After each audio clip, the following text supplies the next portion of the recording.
Hi, ನಿಮ್ಮ most requested video how to fill KCET application form. ಇದನ್ನ ಈ ವಿಡಿಯೋದಲ್ಲಿ ಡೀಟೇಲ್ ಆಗಿ ಎಕ್ಸ್ಪ್ಲೈನ್ ಮಾಡ್ತಿದ್ದೀವಿ. ಅಂದ್ರೆ ಯಾವ ರೀತಿ ಡೀಟೇಲ್ಸ್ನ ಎಂಟರ್ ಮಾಡಬೇಕು, ರಿಸರ್ವೇಷನ್ಸ್ನ ಹೇಗೆ ಕ್ಲೇಮ್ ಮಾಡೋದು, ಅಪ್ಲೋಡ್ ಹೇಗೆ ಮಾಡೋದು ಡಾಕ್ಯುಮೆಂಟ್ಸನ್ನು, ಹಾಗೆ ಫೀಸ್ ಪೇಮೆಂಟ್ ಮಾಡಿದ ನಂತರ ಈ ಅಪ್ಲಿಕೇಶನ್ ಪ್ರಿಂಟ್ಔಟ್ ಡೌನ್ಲೋಡ್ ಮಾಡ್ಕೊಳ್ಳೋದು ಎಲ್ಲವನ್ನು ಕೂಡ ಎಕ್ಸ್ಪ್ಲೈನ್ ಮಾಡ್ತಿದ್ವಿ step by step. Video 100% help ಆಗುತ್ತೆ, ತಪ್ಪದೆ ಲೈಕ್ ಮಾಡಿ.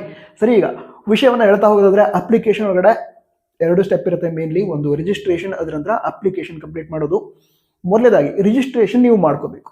ಈಗ ರಿಜಿಸ್ಟ್ರೇಷನ್ ಹಾಗೆ ಅಪ್ಲಿಕೇಶನ್ಗೆ ಕೆದವರ ಅಫಿಷಿಯಲ್ ವೆಬ್ಸೈಟ್ ಏನಿದೆ kea.kar.nic.in ಅಥವಾ cetonline.karnataka.gov.in ವೆಬ್ಸೈಟನ್ನು ವಿಸಿಟ್ ಮಾಡಿ. ಈ ಪೇಜ್ ಓಪನ್ ಆಗುತ್ತೆ. ಈ ಪೇಜಲ್ಲಿ ಮೇಲ್ಗಡೆ 3 ಡಾಟ್ಸ್ ನೋಡ್ತಾ ಇದ್ದೀರಾ? ಆ 3 ಡಾಟ್ಸ್ ಏನಿದೆ ಅದನ್ನ ಕ್ಲಿಕ್ ಮಾಡಿದ್ರೆ ಅಲ್ಲಿ ಪ್ರವೇಶ, ಇಂಗ್ಲೀಷಲ್ಲಿ ಆಗಿದ್ರೆ ಅಡ್ಮಿಷನ್ಸ್ ಅಂತ ಆಪ್ಷನ್ ಕಾಣುತ್ತೆ. ಅದನ್ನು ಕ್ಲಿಕ್ ಮಾಡಿ. ಅದನ್ನು ಕ್ಲಿಕ್ ಮಾಡಿದ ನಂತರ ಅಲ್ಲಿ UGCET 2026 ಅಂತಿದೆ, ಕ್ಲಿಕ್ ಮಾಡಿ. ಆಗ ನಿಮಗೆ ಸ್ಕ್ರೀನ್ ಮೇಲೆ ಹಲವಾರು ಆಪ್ಷನ್ಸ್ ಕಾಣುತ್ತೆ. ಅಲ್ಲಿ ಎಕ್ಸಾಮ್ ಡೇಟ್ ಅನೌನ್ಸ್ ಆದಂತಹ ನೋಟಿಫಿಕೇಶನ್ ಇದೆ, ಪತ್ರಿಕಾ ಪ್ರಕಟಣೆ ಅಂತಿದೆ. ಅದರ ನಂತರ ಅಲ್ಲೇ UGCET 2026 ಆನ್ಲೈನ್ ಅರ್ಜಿ ಲಿಂಕ್ ಅಂತ ಇದೆ. ಆದರೆ ನೀವು ಕ್ಲಿಕ್ ಮಾಡಬೇಕು. ಅದಕ್ಕಿಂತ ಮೊದಲು ಈ ಪೇಜ್ ಏನಿದೆ ಇದನ್ನು ಓಪನ್ ಮಾಡೋದು ನೆನಪಿನಲ್ಲಿ ಇಟ್ಕೊಳ್ಳಿ. ಯಾಕಂತ ಹೇಳಿದ್ರೆ ಮುಂದೆ ಯಾವುದೇ ಅಪ್ಡೇಟ್ ಇದ್ರೆ, ಅಡ್ಮಿಟ್ ಕಾರ್ಡ್ ರಿಲೀಸ್ ಆದ ನಂತರ ಅದನ್ನು ಡೌನ್ಲೋಡ್ ಮಾಡುವಂತಹ ಲಿಂಕ್, ಹಾಗೆ ಕೌನ್ಸಿಲಿಂಗ್ ಸ್ಟಾರ್ಟ್ ಆದಮೇಲೆ ಕೌನ್ಸಿಲಿಂಗ್ ಡೇಟ್ಸ್ ಎಲ್ಲವೂ ಕೂಡ ಇದೇ ಪೇಜಲ್ಲಿ ನಿಮ್ಗೆ ಸಿಗೋದು. ಅದಕ್ಕೋಸ್ಕರ ಈ ಪೇಜ್ ಓಪನ್ ಮಾಡೋದು ನೆನಪಲ್ಲಿ ಇಟ್ಕೊಂಡ್ರಿ. ಓಕೆ, ಅಲ್ಲಿ UGCET 2026 ಆನ್ಲೈನ್ ಅರ್ಜಿ ಲಿಂಕ್ ಅಂತ ಏನಿದೆ ಅದನ್ನು ಕ್ಲಿಕ್ ಮಾಡಿ. ಅದನ್ನು ಕ್ಲಿಕ್ ಮಾಡಿದ ನಂತರ ಅಲ್ಲಿ ಲಾಗಿನ್ ಪೇಜ್ ಓಪನ್ ಆಗುತ್ತೆ. ಬಟ್ ಡೈರೆಕ್ಟಾಗಿ ಲಾಗಿನ್ ಆಗೋದಕ್ಕೆ ಆಗಲ್ಲ, ಮೊದಲಿಗೆ ರಿಜಿಸ್ಟ್ರೇಷನ್ ಮಾಡ್ಕೋಬೇಕು. ಸೊ ಅಲ್ಲಿ ಕೆಳಗಡೆ ಹೊಸ ಬಳಕೆದಾರ ಅಥವಾ click here for new registration ಅಂತ ಆಪ್ಷನ್ ಇದೆ. ಅದನ್ನು ಕ್ಲಿಕ್ ಮಾಡಿ. ಗ್ರೀನ್ ಕಲರ್ ಇದೆ ಅಲ್ವಾ, ಅದನ್ನು ಕ್ಲಿಕ್ ಮಾಡಿ. ಕ್ಲಿಕ್ ಮಾಡಿದ ನಂತರ ನೀವು SSLCಯನ್ನು Karnataka state board under study ಮಾಡಿದ್ದೀರಾ ಅಂತ ಕೇಳುತ್ತೆ. ಅಲ್ಲಿ ಎಸ್ ಆರ್ ನೋ ಆಪ್ಷನ್ ಇದೆ. ನೀವು Karnataka state board under study ಮಾಡಿದಿದ್ರೆ SSLCಯನ್ನು ಎಸ್ ಅಂತ ಸೆಲೆಕ್ಟ್ ಮಾಡಿ. ಸೆಲೆಕ್ಟ್ ಮಾಡಿದ ನಂತರ SSLC ರಿಜಿಸ್ಟರ್ ನಂಬರ್ ಎಂಟ್ರಿ ಮಾಡೋದಕ್ಕೆ ಕಾಣುತ್ತೆ. SSLC ರಿಜಿಸ್ಟರ್ ನಂಬರ್ನ ಅಲ್ಲಿ ಎಂಟ್ರ್ ಮಾಡಿ ವೆರಿಫೈ ಅಂತ ಕೊಡಿ. ಅದರ ನಂತರ ನಿಮ್ಮ ಡೀಟೇಲ್ಸ್ ಏನಿದೆ, ನಿಮ್ಮ ಹೆಸರು, ತಂದೆ ಹೆಸರು, ಡೇಟ್ ಆಫ್ ಬರ್ತ್, ಜೆಂಡರ್, ಈ ರೀತಿ ಡೀಟೇಲ್ಸನ್ನು ಆಟೋ ಫೆಚ್ ಮಾಡ್ಕೊಳ್ಳುತ್ತೆ. ಅಂದರೆ KSEAB ಇಂದ ಡೈರೆಕ್ಟಾಗಿ ಕೇದವರು ಇನ್ಫಾರ್ಮೇಷನ್ ಪಡೆದುಕೊಳ್ತಾರೆ. ಅದ್ರ ನಂತರ ಏನು ಮಾಡಬೇಕು ಅಂತ ಹೇಳಿದ್ರೆ, ಈಗ ಮೋಡ್ ಆಫ್ ವೆರಿಫಿಕೇಶನ್ನ ಸೆಲೆಕ್ಟ್ ಮಾಡಬೇಕು. ಒಂದು ಆಧಾರ್ ಕಾರ್ಡ್ ನಂಬರ್ ಏನಿದೆ ಅದನ್ನು ಎಂಟರ್ ಮಾಡಿ ವೆರಿಫೈ ಮಾಡ್ಬೋದು, ಡಿಜಿಲಾಕರ್ ಯೂಸ್ ಮಾಡಿ ವೆರಿಫೈ ಮಾಡ್ಬೋದು, ಇಲ್ಲದ್ರೆ KA ಆಫೀಸ್ಗೆ ಹೋಗಿ ವೆರಿಫಿಕೇಶನ್ ಮಾಡಿಸ್ಬೋದು. ಈಸಿ ವೇ ಅಂತ ಹೇಳಿದ್ರೆ ಆಧಾರ್ ವೆರಿಫಿಕೇಶನ್. ಸೊ ಅಲ್ಲಿ ಫಸ್ಟ್ ಆಪ್ಷನ್ ಸೆಲೆಕ್ಟ್ ಮಾಡ್ತೀರಾ. ಸೊ ರಿಜಿಸ್ಟರ್ ಥ್ರೂ ಆಧಾರನ್ನು ಸೆಲೆಕ್ಟ್ ಮಾಡಿದ ನಂತರ ಅಲ್ಲಿ ನಿಮಗೆ ಆಧಾರ್ ನಂಬರ್ನ ಎಂಟರ್ ಮಾಡೋದಕ್ಕೆ ಕಾಣುತ್ತೆ. ಅದನ್ನು ಎಂಟರ್ ಮಾಡಿ ಗೆಟ್ OTP ಅಂತ ಕೊಟ್ಟರೆ, ಆಧಾರ್ ಕಾರ್ಡ್ ಮೇಲೆ ಏನು ನಂಬರ್ ಇತ್ತು ಅದಕ್ಕೆ OTP ಬರುತ್ತೆ. ಆ OTPಯನ್ನು ಎಂಟರ್ ಮಾಡಿ ನೆಕ್ಸ್ಟ್ ಅಂತ ಕೊಡಿ. ಅದನ್ನು ನೆಕ್ಸ್ಟ್ ಅಂತ ಕೊಟ್ಟ ನಂತರ ವಿದ್ಯಾರ್ಹತೆ ಅಂತ ಕೇಳುತ್ತೆ. ಅಲ್ಲಿ ಫಸ್ಟ್ ಆಪ್ಷನ್ ಏನಿದೆ ಸೆಕೆಂಡ್ PUC ಆರ್ ಕ್ಲಾಸ್ 12 ಅಂತ ಅದನ್ನು ಸೆಲೆಕ್ಟ್ ಮಾಡ್ಕೋತೀರಾ. ಅದ್ರ ನಂತರ ನ್ಯಾಷನಾಲಿಟಿ ಕೇಳುತ್ತೆ, ಅಲ್ಲಿ ಇಂಡಿಯನ್ ಅದನ್ನು ಸೆಲೆಕ್ಟ್ ಮಾಡ್ಕೋತೀರಾ. ಇದೆರಡು ಆದ ನಂತರ ಏನು ಮಾಡ್ತೀರಾ ಅಂತ ಹೇಳಿದ್ರೆ ಅಲ್ಲಿ ಇಮೇಲ್ ಐಡಿನ ಎಂಟರ್ ಮಾಡೋದಿರುತ್ತೆ. ಇಮೇಲ್ ಐಡಿಯನ್ನು ಎಂಟರ್ ಮಾಡಿದ ನಂತರ ಅದಕ್ಕೆ ಪಾಸ್ವರ್ಡ್ ಬರುತ್ತೆ. ಆ ಪಾಸ್ವರ್ಡನ್ನು ಎಂಟರ್ ಮಾಡಿ ವೆರಿಫೈ ಮಾಡಿಸಿ. ಹಾಗೆ ಮೊಬೈಲ್ ನಂಬರ್ ಎಂಟ್ರಿ ಮಾಡಬೇಕು. ಮೊಬೈಲ್ ನಂಬರ್ ಆಕ್ಟಿವ್ ಆಗಿರುವಂಥ ಮೊಬೈಲ್ ನಂಬರ್ ಆಗಿರಬೇಕು. ಯಾಕಂತ ಹೇಳಿದ್ರೆ ಮುಂದಿರುವ ಎಲ್ಲ ಅಪ್ಡೇಟ್ಸ್ ನಿಮಗೆ ವಾಟ್ಸಪ್ಪಲ್ಲಿ ನಿಮಗೆ ಕಳಿಸ್ತಾರೆ. ಅದಕ್ಕೋಸ್ಕರ ಅದ್ರ ಜೊತೆಗೇನೆ ಈಗ ಪ್ರತಿ ಬಾರಿ ನೀವು ಲಾಗಿನ್ ಆಗ್ತೀರಿ ಅಂತ ಹೇಳಿದ್ರೆ ಅಡ್ಮಿಟ್ ಕಾರ್ಡ್ ಡೌನ್ಲೋಡ್ ಮಾಡ್ಕೊಳ್ಳೋದಕ್ಕೆ ಲಾಗಿನ್ ಆಗಬೇಕು. ಆ ಟೈಮಲ್ಲೂ ಕೂಡ ನಿಮ್ಮ ರಿಜಿಸ್ಟರ್ಡ್ ಮೊಬೈಲ್ ನಂಬರ್, ಈಗ ಎಂಟರ್ ಮಾಡುವಂಥ ಮೊಬೈಲ್ ನಂಬರ್ಗೆ OTP ಬರುತ್ತೆ. ಅದು ಎಂಟರ್ ಮಾಡಿದ ನಂತರ ಲಾಗಿನ್ ಆಗೋದಕ್ಕಾಗುತ್ತೆ. ಸೊ ಆಕ್ಟಿವ್ ಇರುವಂತಹ ಮೊಬೈಲ್ ನಂಬರನ್ನು ಎಂಟರ್ ಮಾಡಿ, ಅದಕ್ಕೂ ಕೂಡ OTP ಬರುತ್ತೆ, ಎಂಟರ್ ಮಾಡಿ ವೆರಿಫೈ ಮಾಡಿ ಅದನ್ನು ಕೂಡ. ಆಮೇಲೆ ನೀವು ಪಾಸ್ವರ್ಡ್ ಕ್ರಿಯೇಟ್ ಮಾಡಬೇಕು. 8 ಕ್ಯಾರೆಕ್ಟರ್ ಇರುವಂತಹ ಪಾಸ್ವರ್ಡ್ ಆಗಿರಬೇಕು.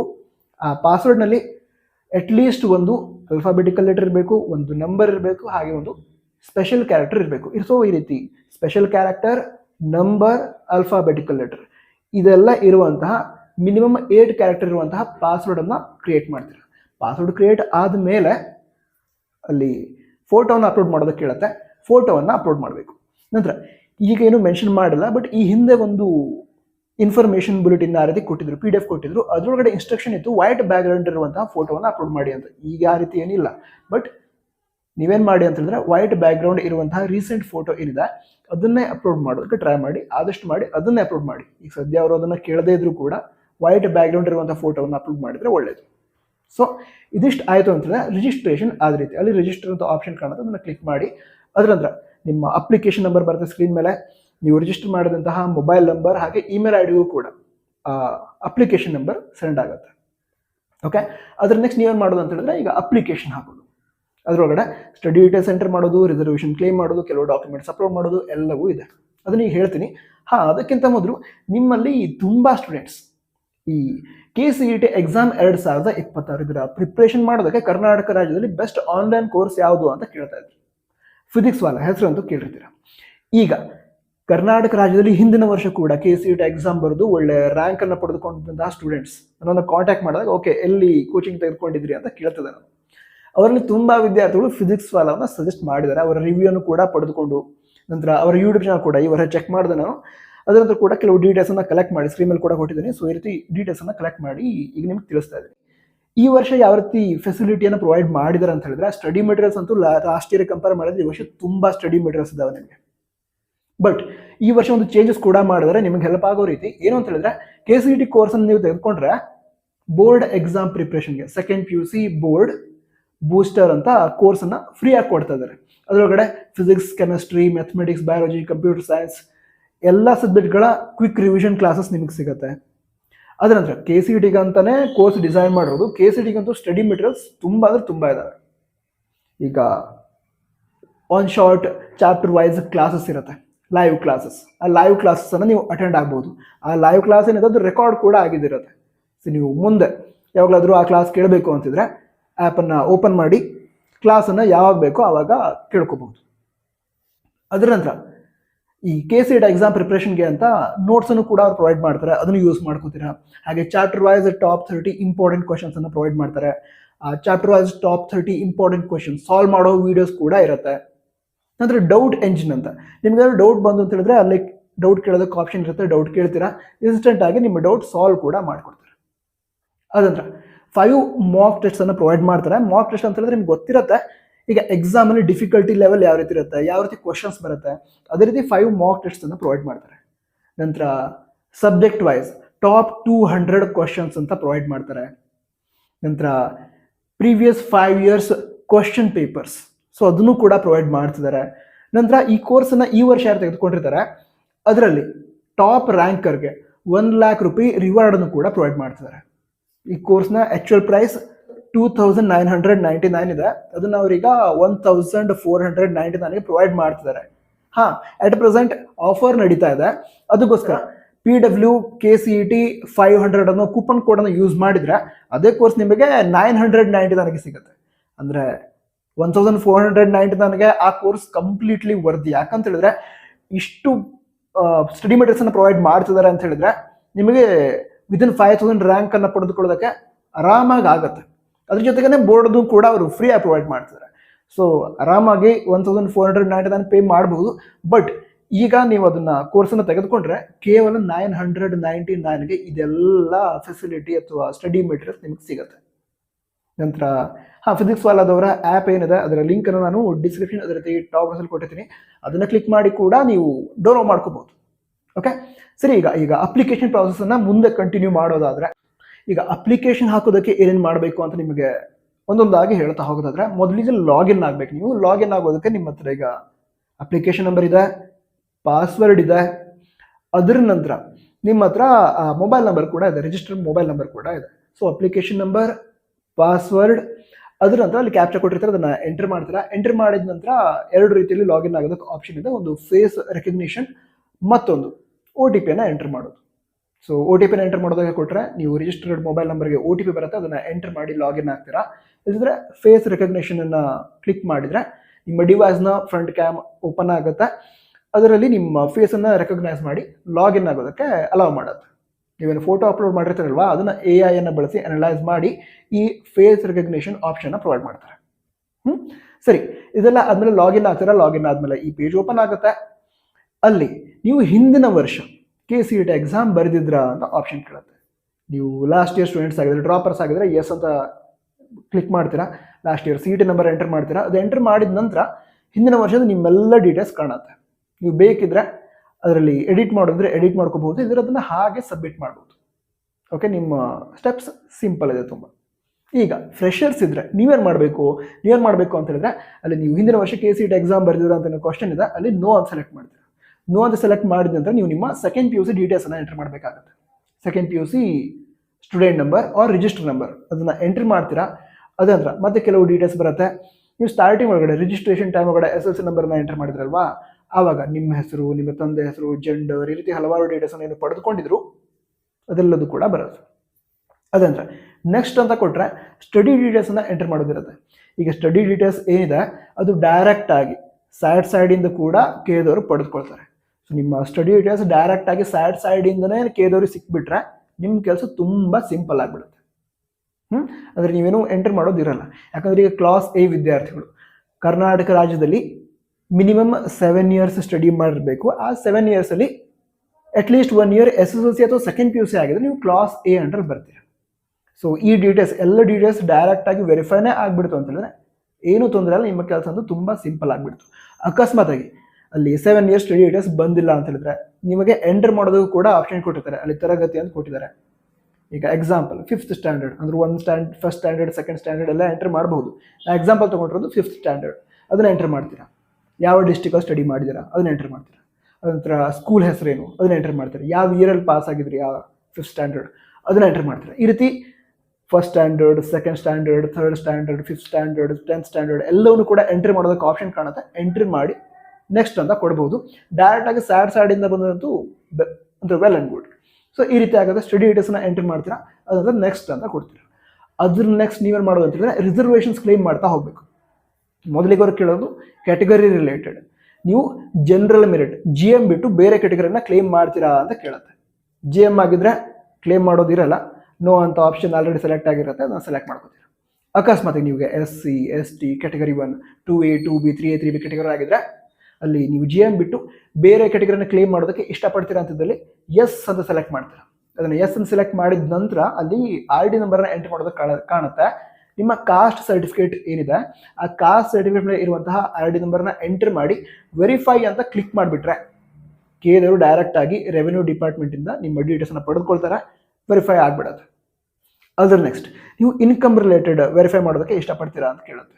ನಿಮ್ಮ ಫ್ಯಾಮಿಲಿ ಇನ್ಕಮ್ ಅಂದರೆ ವಾರ್ಷಿಕ ಆದಾಯ 8 lakhಗಿಂತ ಕಡಿಮೆ ಇದ್ರೆ ನೀವು SNQ ಕೋಟಾಕ್ಕೆ ಎಲಿಜಿಬಲ್ ಆಗಿರ್ತೀರ. ಕ್ಯಾಟಗರಿ ಯಾವುದೇ ಆಗಿರಲಿ, SC ST OBC general merit ಆಗಿದ್ರು ಕೂಡ SNQ ಕೋಟಾಕ್ಕೆ ಎಲಿಜಿಬಲ್ ಇರೋದು ಒಂದೇ ಕ್ರೈಟೀರಿಯಾ, ನಿಮ್ಮ ಫ್ಯಾಮಿಲಿ ಇನ್ಕಮ್ ಅಂದರೆ ವಾರ್ಷಿಕ ಆದಾಯ 8 ಲಕ್ಷಕ್ಕಿಂತ ಕಡಿಮೆ ಇರಬೇಕು. ಸೊ 8 lakhಕ್ಕಿಂತ ಕಡಿಮೆ ಇದ್ರೆ ಈ ವರ್ಷ ವ್ಯಾಲಿಡ್ ಇರುವಂತಹ ಇನ್ಕಮ್ ಸರ್ಟಿಫಿಕೇಟನ್ನು ಪಡೆದುಕೊಳ್ಳಿ. ಆ ಇನ್ಕಮ್ ಸರ್ಟಿಫಿಕೇಟನ್ನು ಪಡೆದುಕೊಳ್ತೀರಾ. ಹಾಗೆ ಆ ಇನ್ಕಮ್ ಸರ್ಟಿಫಿಕೇಟ್ ಮೇಲೆ ಇರುವಂತಹ RD ನಂಬರ್ನ ಎಂಟರ್ ಮಾಡಬೇಕಾಗಿ ಬರುತ್ತೆ. ಸೊ ನೀವು ಇನ್ಕಮ್ ರಿಲೇಟೆಡ್ ಕೋಟಾ ಕ್ಲೇಮ್ ಮಾಡ್ತೀರ ಅಂತಿದ್ದಲ್ಲಿ ಎಸ್ ಅಂತ ಸೆಲೆಕ್ಟ್ ಮಾಡಿ, ಅಂದರೆ 8 lakhಕ್ಕಿಂತ ಕಡಿಮೆ ಇದ್ದರೆ ಎಸ್ ಅಂತ ಸೆಲೆಕ್ಟ್ ಮಾಡಿ ಇನ್ಕಮ್ ಸರ್ಟಿಫಿಕೇಟ್ ಮೇಲೆ ಇರುವಂತಹ RD ನಂಬರ್ನ ಎಂಟ್ರ್ ಮಾಡಿ ವೆರಿಫೈ ಅಂತ ಕೊಡಿ. ನೀವು ವೆರಿಫೈ ಅಂತ ಕೊಟ್ಟರೆ ಕೇದವರು ಡೈರೆಕ್ಟಾಗಿ ಕಂದಾಯ ಇಲಾಖೆಯಿಂದ ನಿಮ್ಮ ಡೀಟೇಲ್ಸನ್ನು ಪಡೆದುಕೊಂಡು ವೆರಿಫೈ ಮಾಡ್ತಾರೆ. ಇನ್ಸ್ಟೆಂಟ್ಲಿ ವೆರಿಫೈ ಕೂಡ ಆಗೋಗುತ್ತೆ. ಅದರ ನಂತರ ನೀವು ಹೈದರಾಬಾದ್ ಕರ್ನಾಟಕ ಪ್ರದೇಶದವರಾಗಿದ್ದರೆ ನಿಮಗೆ 371J ಸರ್ಟಿಫಿಕೇಟ್ ಅಂತ ಸಿಗುತ್ತೆ. ನಿಮಗೆ ಹೈದರಾಬಾದ್ ಕರ್ನಾಟಕ ಕೋಟಾ ಕೂಡ ಕ್ಲೇಮ್ ಆಗುತ್ತೆ. ಯಾವ ರೀತಿ ಹೆಲ್ಪ್ ಆಗುತ್ತೆ ಅಂತ ಹೇಳಿದ್ರೆ, ಈಗ ಈ KCET ಥ್ರೂ ಅಡ್ಮಿಷನ್ ತಗೋತಿರಲ್ವಾ, ಆ ಎಲ್ಲ ಕಾಲೇಜಲ್ಲಿ ಹೈದರಾಬಾದ್ ಕರ್ನಾಟಕ ಕೋಟಾ ಅಂತಿರುತ್ತೆ. ಈಗ ಎಕ್ಸಾಂಪಲ್ ನೀವು ಹೈದರಾಬಾದ್ ಕರ್ನಾಟಕ ಕೋಟಾ ನಿಮ್ಗೆ ಅಪ್ಲೈ ಆಗುತ್ತೆ, ನಿಮ್ಮ ರ್ಯಾಂಕ್ ಅಷ್ಟು ಚೆನ್ನಾಗಿಲ್ಲ ಆದರೂ ಕೂಡ ಒಳ್ಳೆ ಕಾಲೇಜಲ್ಲಿ ಸೀಟ್ ಸಿಗೋ ಚಾನ್ಸ್ ಇರುತ್ತೆ. ಸೊ ನೀವು ಹೈದರಾಬಾದ್ ಕರ್ನಾಟಕ ಪ್ರದೇಶದವರಾಗಿದ್ದರೆ ತಪ್ಪದೆ 371J ಸರ್ಟಿಫಿಕೇಟನ್ನು ಪಡೆದುಕೊಳ್ಳಿ. ಹಾಗೆ ನೀವು ಹೈದರಾಬಾದ್ ಕರ್ನಾಟಕ ಪ್ರದೇಶದವರಾಗಿದ್ದರೆ ಅಲ್ಲಿ ಹೈದರಾಬಾದ್ ಕರ್ನಾಟಕ ಪ್ರದೇಶದವರಾಗಿದ್ದರೆ ಅಲ್ಲಿ ಎಸ್ ಅಂತ ಸೆಲೆಕ್ಟ್ ಮಾಡ್ತೀರಾ HK ಕೋಟಾಕ್ಕೆ. ಅದರ ನಂತರ 371J ಸರ್ಟಿಫಿಕೇಟ್ ಮೇಲೆ ಕೂಡ RD ನಂಬರ್ ಇರುತ್ತೆ, ಅಲ್ಲಿ RD ನಂಬರ್ ಎಂಟರ್ ಮಾಡಿ ವೆರಿಫೈ ಅಂತ ಕೊಡ್ತೀರಾ. ವೆರಿಫೈ ಆಗಿಬಿಡುತ್ತೆ. ಅದರ ನೆಕ್ಸ್ಟ್ ರೂರಲ್ ಕೋಟಾ. ನೀವು ರೂರಲ್ ಕೋಟಾವನ್ನು ಕ್ಲೇಮ್ ಮಾಡ್ತೀರಾ ಅಂತ ಆಪ್ಷನ್ ಇದೆ ಅಲ್ಲಿ. ಇವಾಗ ಫಸ್ಟ್ ಸ್ಟ್ಯಾಂಡರ್ಡಿಂದ 10th ಸ್ಟ್ಯಾಂಡರ್ಡ್ವರೆಗೆ ಸ್ಕೂಲ್ ಬೇಕಾದರೆ ಬೇರೆ ಬೇರೆ ಇರಲಿ, ಬಟ್ ನೀವು ಸ್ಟಡಿ ಮಾಡಿರುವಂಥ ಎಲ್ಲ ಸ್ಕೂಲ್ಗಳು ಕೂಡ ರೂರಲ್ ಏರಿಯಾದಲ್ಲಿ ಬರ್ತಾ ಇದ್ದಾರೆ ಫಸ್ಟ್ ಸ್ಟ್ಯಾಂಡರ್ಡಿಂದ 10th ಸ್ಟ್ಯಾಂಡರ್ಡ್ವರೆಗೆ. ಆವಾಗ ನಿಮಗೆ ರೂರಲ್ ಕೋಟಾ ಕ್ಲೇಮ್ ಆಗುತ್ತೆ. ಅಲ್ಲಿ ರೂರಲ್ ಕೋಟಾಕ್ಕೆ ಎಸ್ ಅಂತ ಕೊಡ್ತೀರಾ. ರೂರಲ್ ಕೋಟಾಕ್ಕೆ ಎಸ್ ಅಂತ ಕೊಟ್ಟರೆ ಆಯಿತು. ನಂತರ ಇದರೊಳಗಡೆ SC ST OBC ವಿದ್ಯಾರ್ಥಿಗಳು ಜಸ್ಟ್ ಎಸ್ ಅಂತ ಕೊಟ್ಟು ನೆಕ್ಸ್ಟ್ ಹೋದರೆ ಸಾಕಾಗುತ್ತೆ. ಬಟ್ ಜನರಲ್ ಮೆರಿಟ್ ಕ್ಯಾಂಡಿಡೇಟ್ಸ್ ಇದ್ರೆ, ಜನರಲ್ ಮೆರಿಟ್ ಕ್ಯಾಂಡಿಡೇಟ್ಸ್ ರೂರಲ್ ಕೋಟಾವನ್ನು ಕ್ಲೇಮ್ ಮಾಡಬೇಕು ಅಂತ ಹೇಳಿದ್ರೆ ನೀವು ಅದೇ ಫಸ್ಟ್ ಸ್ಟ್ಯಾಂಡರ್ಡಿಂದ 10th ಸ್ಟ್ಯಾಂಡರ್ಡ್ವರೆಗೆ ರೂರಲ್ ಏರಿಯಾದಲ್ಲಿ ಬರುವಂಥ ಸ್ಕೂಲಲ್ಲಿ ಸ್ಟಡಿ ಮಾಡಬೇಕು. ಅದ್ರ ಜೊತೆಗೆ ನಾನ್ ಕ್ರೀಮಿ ಲೇಯರ್ ಸರ್ಟಿಫಿಕೇಟ್ ಬೇಕಾಗುತ್ತೆ ನಿಮಗೆ. ಸರಿನಾ?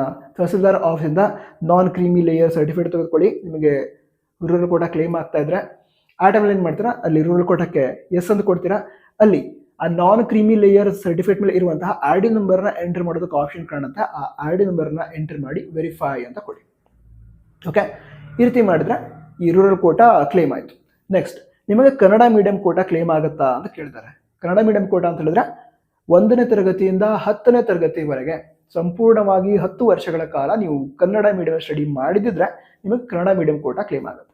ಸೊ ಈ ರೀತಿ ನೀವು ಕಂಪ್ಲೀಟ್ ಆಗಿ 10 ಇಯರ್ಸ್ ಕನ್ನಡ ಮೀಡಿಯಂ ಸ್ಟಡಿ ಮಾಡಿದಿರಾ, ಫಸ್ಟ್ ಸ್ಟ್ಯಾಂಡರ್ಡ್ ಇಂದ 10th ಸ್ಟ್ಯಾಂಡರ್ಡ್ ಆಗಿರ್ತಿದ್ರೆ ಕನ್ನಡ ಮೀಡಿಯಂ ಕೋಟಾಕ್ಕೆ ಎಸ್ ಅಂತ ಕೊಡಿ. ಅದರ ನೆಕ್ಸ್ಟ್ ಏನಾಗುತ್ತೆ ಅಂತ ಹೇಳಿದ್ರೆ ನೀವು ಜಮ್ಮು ಕಾಶ್ಮೀರ್ ಮೈಗ್ರೆಂಟ್ಸ್ ಅದಕ್ಕೆ ಸಂಬಂಧಿಸಿದವರ ಅಂತ ಒಂದು ಆಪ್ಷನ್ ಕಾಣುತ್ತೆ. ಹೌದಾಗಿದ್ರೆ ಎಸ್ ಅಂತ ಕೊಡಿ, ಇಲ್ಲದ್ರೆ ನೋ ಅಂತ ಕೊಟ್ಟು ನೆಕ್ಸ್ಟ್ ಹೋಗಿ. ಅದಂದ್ರೆ ಮೆಡಿಕಲ್ ರಿಲೇಟೆಡ್ ಹಲವಾರು ಆಪ್ಷನ್ಸ್ ಕಾಣುತ್ತೆ. ಈಗ ಲಿಂಗ್ವಿಸ್ಟಿಕ್ ಮೈನಾರಿಟಿ ನಿಮಗೆ ಕ್ಲೇಮ್ ಆಗ್ತಾ ಇದೆ, ಎಸ್ ಅಂತ ಕೊಡಿ. ಹಾಗೆ ರಿಲಿಜಿಯಸ್ ಮೈನಾರಿಟಿ ಮುಸ್ಲಿಮ್ಸ್ ಕ್ರಿಶ್ಚಿಯನ್ಸ್ ಇದ್ರೆ ಅಲ್ಲಿ ಎಸ್ ಅಂತ ಕೊಡಿ, ಇಲ್ಲದಿದ್ರೆ ನೋ ಅಂತ ಕೊಡಿ. ಓಕೆನಾ? ಸೊ ಈ ರೀತಿ ಹಲವಾರು ಆಪ್ಷನ್ಸ್ ಕಾಣುತ್ತೆ. ಹಾಗೆ ಸೇಂಟ್ ಜಾನ್ಸ್ ಆಪ್ಷನ್ಸ್ ಕಾಣುತ್ತೆ. ಸೊ ಇವುಗಳನ್ನೆಲ್ಲ ಸೆಲೆಕ್ಟ್ ಮಾಡಿ ನೀವೇನು ಮಾಡ್ತೀರಾ, ನೆಕ್ಸ್ಟ್ ಸಬ್ಮಿಟನ್ನು ಕೊಡ್ತೀರಾ. ನೆಕ್ಸ್ಟ್ ಅಂತ ಕೊಟ್ಟಾಗ ಅಲ್ಲಿ ಹಲವಾರು ಆಪ್ಷನ್ಸ್ ಕಾಣುತ್ತೆ ನಿಮಗೆ. ನೀವು ಯಾವ್ಯಾವ ಕೋಟಾಗಳನ್ನೆಲ್ಲ ಸೆಲೆಕ್ಟ್ ಮಾಡಿದ್ರಲ್ವ ಅದೆಲ್ಲ ಸ್ಕ್ರೀನಲ್ಲಿ ಕಾಣ್ತಾ ಇರುತ್ತೆ. ಇದನ್ನೆಲ್ಲ ನೀವು ಸೆಲೆಕ್ಟ್ ಮಾಡಿದ್ದೀರಾ ಅಂತ. ಸೊ ಇದನ್ನು ಕನ್ಫರ್ಮ್ ಮಾಡೋದಕ್ಕೆ ಅವುಗಳನ್ನೆಲ್ಲ ಸೆಲೆಕ್ಟ್ ಮಾಡಿಕೊಂಡು ಕನ್ಫರ್ಮ್ ಅಂತ ಕೊಡಿ, ಅಂದರೆ ಸಬ್ಮಿಟ್ ಕೊಡಿ. ಓಕೆನಾ?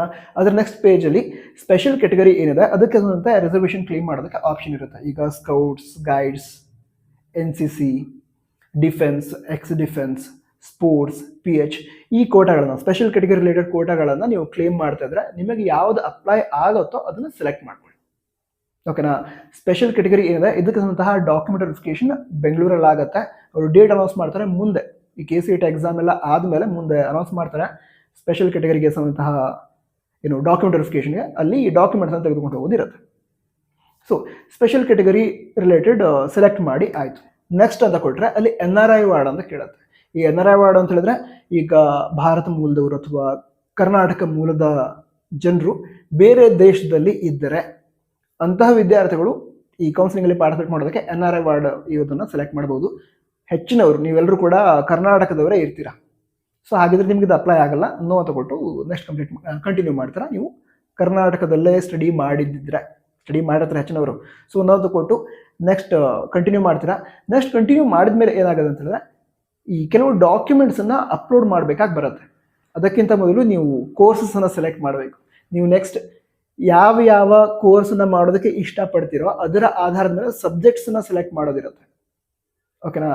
ಅಂದರೆ ಈಗ PCM ನೀವು ಕೇವಲ ಫಿಸಿಕ್ಸ್, ಕೆಮಿಸ್ಟ್ರಿ, ಮ್ಯಾಥಮೆಟಿಕ್ಸ್ ಎಕ್ಸಾಮನ್ನು ಬರೆದ್ರೆ ನಿಮಗೆ ಎಂಜಿನಿಯರಿಂಗ್ ರ್ಯಾಂಕ್ ಅನೌನ್ಸ್ ಆಗುತ್ತೆ, ಫಾರ್ಮಸಿ ಕೋರ್ಸ್ಗಳ ರ್ಯಾಂಕ್ ಅನೌನ್ಸ್ ಆಗುತ್ತೆ.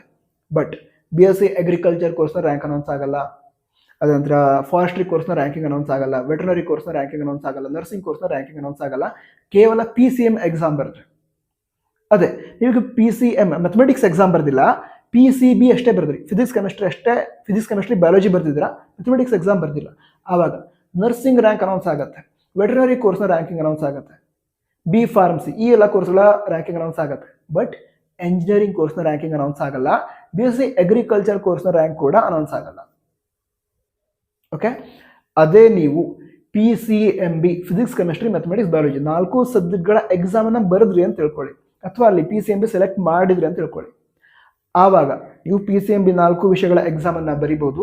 ಎಲ್ಲವನ್ನೂ ಬರೆದ್ರೆ ಎಂಜಿನಿಯರ್ ರ್ಯಾಂಕ್ ಕೂಡ ಅನೌನ್ಸ್ ಆಗುತ್ತೆ, ನರ್ಸಿಂಗ್ ರ್ಯಾಂಕ್ ಕೂಡ ಅನೌನ್ಸ್ ಆಗುತ್ತೆ, ವೆಟರ್ನರಿ ರ್ಯಾಂಕ್ ಅನೌನ್ಸ್ ಆಗುತ್ತೆ, BSc ಅಗ್ರಿಕಲ್ಚರ್, ನಂತರ ಫಾರೆಸ್ಟ್ರಿ ಎಲ್ಲ ಕೋರ್ಸ್ಗಳ ರ್ಯಾಂಕಿಂಗ್ ಅನೌನ್ಸ್ ಆಗುತ್ತೆ.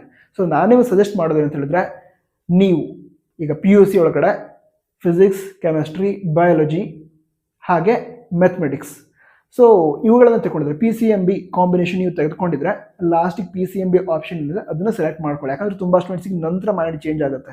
ಸ್ಟಾರ್ಟಿಂಗ್ ಅಂದ್ಕೊಂಡಿರ್ತಾರೆ ನಾ ಇಂಜಿನಿಯರಿಂಗ್ ಅಷ್ಟು ಟ್ರೈ ಮಾಡೋಣ ಅಂದ್ಕೊಂಡಿರ್ತಾರೆ, ಮುಂದೆ ನರ್ಸಿಂಗ್ ಕೂಡ ಆಪ್ಷನ್ ಇರಲಿ ಅನ್ಸುತ್ತೆ. ಅದಕ್ಕೋಸ್ಕರ ನೀವು PCMB ಸ್ಟೂಡೆಂಟ್ಸ್ ಇದ್ರೆ ಲಾಸ್ಟಿಗೆ PCMB ಆಪ್ಷನ್ ಇದೆ, ಅದನ್ನು ಸೆಲೆಕ್ಟ್ ಮಾಡ್ಕೊಳ್ಳಿ.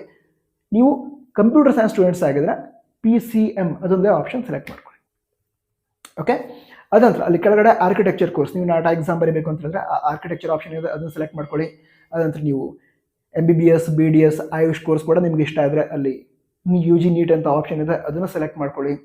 ಅದರ ನೆಕ್ಸ್ಟ್ ಅಲ್ಲಿ D ಫಾರ್ಮಸಿ ಅಂತ ಒಂದು ಆಪ್ಷನ್ ಇದೆ, ಅದು ನಿಮ್ಗೆ ಇಷ್ಟ ಆದರೆ ಅದರಲ್ಲೂ ಅದಕ್ಕೋಸ್ಕರ ಕೌನ್ಸಿಲಿಂಗಲ್ಲಿ ಪಾರ್ಟಿಸಿಪೇಟ್ ಮಾಡಬೇಕು ಅಂತ ಅದನ್ನು ಸೆಲೆಕ್ಟ್ ಮಾಡ್ಕೊಳ್ಳಿ. ಓಕೆ? ಇದಿಷ್ಟು ಸೆಲೆಕ್ಟ್ ಮಾಡಿ ಸಬ್ಮಿಟ್ ಮಾಡ್ತೀರಾ.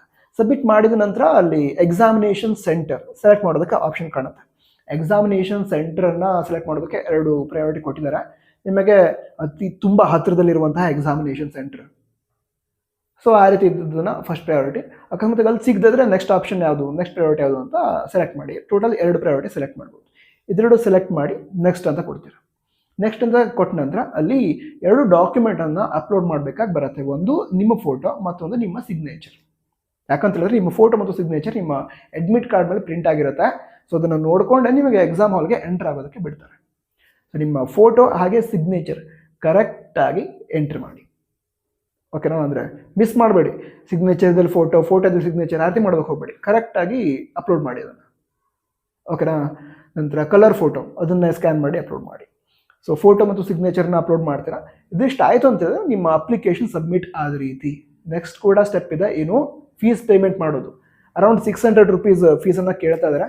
ಸೊ ಅದನ್ನು ಪೇ ಮಾಡ್ತೀರಾ. ಪೇ ಮಾಡೋದಕ್ಕೆ ಹಲವಾರು ಆಪ್ಷನ್ಸ್ ಇದೆ. ಡೆಬಿಟ್ ಕಾರ್ಡ್ ಅದೆಲ್ಲ ಆಪ್ಷನ್ ಇದೆ.